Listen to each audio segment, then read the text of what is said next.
Dalam nama Bapa dan Putra dan Roh Kudus. Amin. Allah yang penuh kasih, puji syukur kami aturkan kepadamu ya Bapa. Engkau memberikan kepada kami satu hari lagi. Satu hari di mana kami diingatkan untuk mengenal lebih dalam penghayatan iman kami dan kekristenan kami. Di mana kami harus mati terhadap diri sendiri. Di mana kami harus berjuang untuk mengalahkan ego-ego kami. Menghancurkan ego kami yang seringkali menguasai diri kami. Untuk mengosongkan diri demi Engkau. Semoga kami kau kuatkan, kau teguhkan, kau jaga supaya kami semakin menjadikan Engkau besar segala-galanya. Dimuliakan di surga, di bumi. Demi Kristus Tuhan dan pengantara kami. Amin. Para saudara, pada tanggal 7 Agustus hari Jumat pertama ini, dalam bacaan Injil kita diingatkan sekali lagi akan unsur yang bahkan boleh dikatakan fundamental dalam kehidupan kita sebagai orang Katolik, yaitu apa? Yaitu kita harus menyangkal diri, memikul salibnya dan mengikuti aku. 3 poin penting ini sebagai murid Yesus, ya. Jadi kita bukan hanya sebagai orang Katolik itu adalah seorang murid. Murid itu artinya mau belajar, bersedia dibentuk, bersedia diperbaiki, disucikan, dibersihkan, dikuduskan, ya. Seperti murid Yesus. Jadi kesediaan untuk dibentuk itu adalah satu hal yang fundamental di dalam kehidupan orang Kristen. Jadi di kehidupan orang Katolik juga. Ya, jadi kita harus sungguh-sungguh, saya katakan sungguh-sungguh harus mau dibentuk. Dibentuk sesuai dengan 2 hal penting. Mengosongkan diri, menyangkal diri, tetapi dibentuk seperti murid, seperti Yesus sendiri. Jadi itu yang harus kita miliki. Ya. Nah, mengapa demikian? Kita harus jujur sebagai orang Katolik, seringkali kita merasa bahwa ke gereja saja cukup. Ya, setiap minggu atau setiap hari berdoa rosario, berdoa apa yang diminta oleh orang Katolik, itu sudah cukup. Ya, tidak perlu bertobat, tidak perlu lebih daripada itu, tidak perlu kerap kali dikatakan, bahkan tidak perlu baca kitab suci seolah-olah demikian. Itu suatu kesalahan yang harus kita perbaiki kembali. Ya, jadi poin penting sebagai murid Yesus adalah kesediaan mau untuk dibentuk. Ya, nah, pertama apa yang harus kita lakukan? Pembentukan itu, dan ini yang paling sulit adalah penyangkalan diri. Ya, mati terhadap diri sendiri. Ya, mati terhadap ego kita. Mati terhadap kemauan kita sendiri.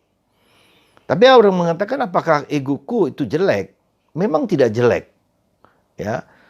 Ego itu menjadi jelek ketika kita menjadi egoistis, kita menjadi apa yang saya sebut dengan floating ego, ya.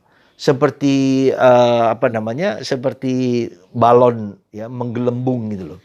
Yang balon menggelembung, yang balon udara yang terbang tinggi. Jadi seringkali apa yang terjadi pada kita, ego itu tidak jelek. Yang jelek itu kita menjadi floating ego. Ego yang tergelembung besar sekali, mengagung-agungkan diri, ya, membuat diri kita menjadi segala-galanya, membuat diri kita menjadi sangat berharga bagi orang lain atau siapapun juga. Itu yang saya sebut dengan yang kemudian kalau mau dikatakan secara bahasa biblisnya atau bahasa spiritualitasnya adalah false self. Self kita yang keliru. Jadi kita memiliki gambaran diri kita yang keliru, false, ya, yang palsu, ya. Nah, itulah yang harus kita sebut, yang kita harus perjuangkan. Jadi ego itu sendiri tidak jelek, tetapi jelek ketika kita membuat diri kita menjadi floating ego. Membuat diri kita ego yang palsu, bukan yang asli. Nah, maka dalam proses seperti itu kita terjadi proses transformasi menjadi true self. true self. Ya, self diri yang benar, yang tulus, yang jujur. Nah, true self yang jujur itu tidak bersandar kepada diriku, tapi bersandar pada Tuhan. Ya, jadi tahu siapa diriku. Diriku adalah manusia yang rapuh, yang berdosa, yang lemah, yang perlu diperbaiki, yang bukan berfokus kepada aku, tapi pada Allah. Jadi itu yang proses pertama yang kita harus buat adalah memperbaharui false self, self diri yang keliru menjadi true self, diri yang sejati, diri yang benar. Nah, di situ adalah kita lihat jadi suatu proses perubahan dari false self ke true self, itu proses yang seluruh hidup kita, sepanjang diri kita. Nah, itu yang pertama. Jadi sekali lagi kita sebagai murid mau membentuk diri kita dari false self menjadi true self. Yang kedua adalah memanggul salib, memikul salib. Kenapa harus memikul salib? Penderitaan, dosa, ya, itu sesuatu yang melekat dalam diri kita. Dalam tradisi Katolik bahwa kita juga adalah orang sejak awal sudah berdosa, ya. Maka disebut kita punya dosa asal, ya. Dosa nenek moyang kita, dosa yang melekat dalam kemanusiaan kita. Ya. Ya, jadi orang itu sudah pada dasarnya terluka, gitu kan. Nah, karena terluka itulah dosa yang kemudian di dalam baptis dosa asal itu dihapus. Tetapi dosa asal itu dihapus mempunyai akibat, yaitu 7 dosa utama atau 7 deadly sins. Jadi dosa-dosa yang sebetulnya bukan hanya utama, tapi dosa yang mematikan, ya. Nah, disitulah kita lihat bahwa 7 dosa itu, ya, cabul, serakah, kikir, marah, malas, ya, kemudian sombong, iri. Ya. Jadi ke-7 dosa deadly sin itu, dosa itulah yang membuat kita bisa mati, ya, deadly sin. Dan lalu orang menjadi itu sombong, menjadi arogan, menjadi iri. Kemarin ada orang bercerita kepada saya tentang seorang pengusaha yang besar sekali, tapi ternyata menjadi tamak gitu loh. Sudah punya harta yang luar biasa, tetapi menjadi tamak, menjadi serakah gitu. Jadi tidak peduli dengan orang lain, nasib hidup orang lain. Nah, itu juga bisa menjadi orang yang sudah mempunyai sesuatu, itu semua, ya, tetapi menjadi tamak, ya, menjadi floating ego, egonya menjadi menggelembung hebat. Nah, jadi itulah. Maka karena kita memiliki kecenderungan dosa, ke-7 dosa itu dalam diri kita, maka kita harus menderita, harus memikul salibnya, melawan, mengolah ke-7 dosa itu menjadi kita kuasai, kita perbaiki. Jadi disitulah kita lihat dalam pergulatan mengalahkan ke-7 dosa itu, kita memanggul salib sendiri, ya, memikul salib kita sendiri, ya. Nah, itulah yang jadi kalau kita perhatikan kenapa kita harus memikul salib, karena pada diri kita ada dosa dan dosa itu harus kita lawan.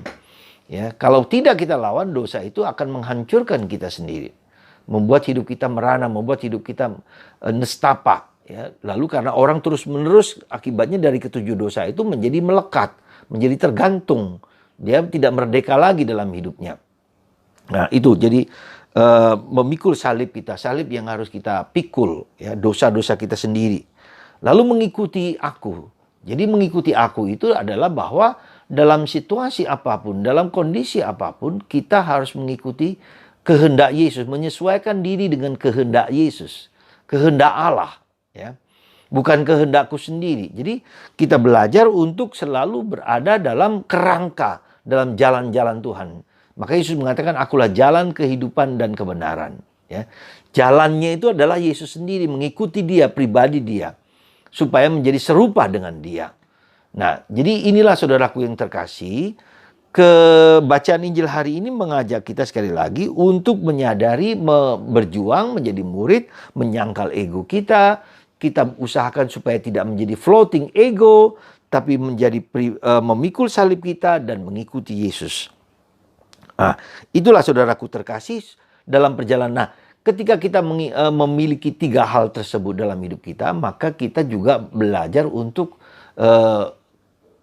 mengalami kedamaian. Jadi ketika kita berjuang itu, kita menjadi manusia yang utuh, manusia pribadi yang sesuai dengan kehendak Tuhan, ya. Dan itulah yang membuat orang damai, membuat orang tentram. Ketika orang bersatu dengan dosanya, maka dia akan mengalami ketidakdamaian, ya.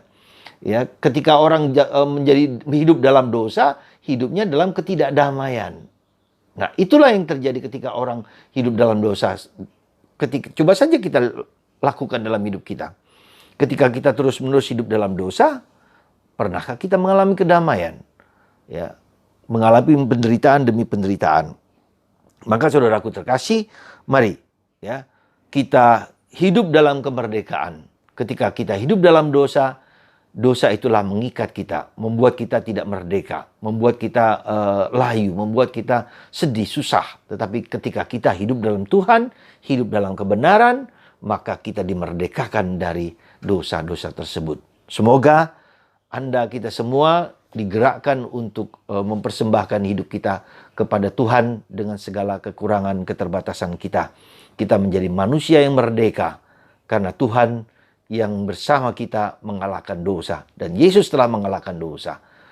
Karena dia mengalahkan dosa, maka kita hidup dalam kebenaran, kejujuran, dan kebahagiaan dan kedamaian kekal.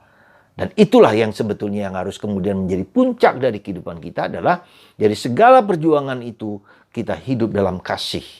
Kasih itu adalah nilai karakter dari Allah sendiri yang harus dimulai kita perjuangkan selama di dunia ini. Kepenuhannya nanti ketika kita berada di surga. Karena Tuhan adalah kasih, maka kita hidup dalam kasih sekarang juga dan kepenuhannya nanti. Semoga Tuhan memberikan rahmat kasih yang melimpah dalam diri kita semua. Amin.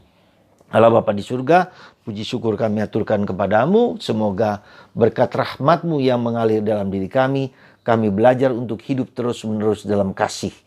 Semoga kami belajar mengalahkan diri kami sendiri, menguasai keliaran serigala dalam hati kami, dalam hidup kami. Sehingga kami tahu bahwa hanya dalam Dikau kami mengalami sukacita damai yang tak terkalahkan oleh macam-macam hal.